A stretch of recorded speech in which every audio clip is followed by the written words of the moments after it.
রাজধানীতে বৈষম্য বিরোধী ছাত্র আন্দোলনের গণমিছিল দ্রোহ যাত্রা, বিভিন্ন সড়ক প্রদক্ষিণ, দেশের বিভিন্ন স্থানে সংঘর্ষ, ধাওয়া পাল্টা ধাওয়া।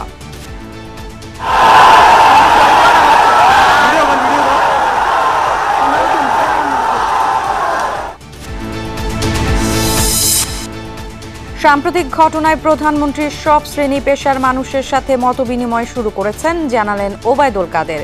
শিক্ষার্থীদের অযথা হয়রানি না করার নির্দেশ।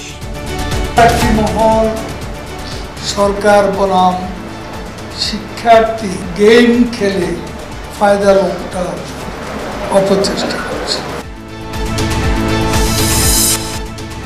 ঢাকার বিভিন্ন স্থান থেকে গ্রেপ্তার ৪২ এইচএসসি পরীক্ষার্থীর জামিন মঞ্জুর।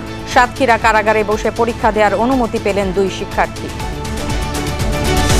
গ্রুপ আছে যারা চাঁদাবাজি, অপহরণ, মাদক ব্যবসা এগুলো নিয়ন্ত্রণ করে অর্থ সংগ্রহের চেষ্টা করে।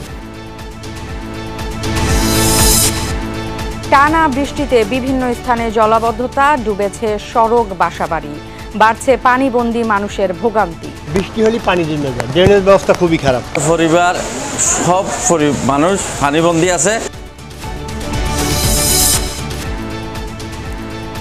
কাতারে হামাস প্রধান ইসমাইল হানিয়ার জানাজা সম্পন্ন, যে কোনো মুহূর্তে মধ্যপ্রাচ্যে বড় ধরনের সামরিক সংঘাতের শঙ্কা।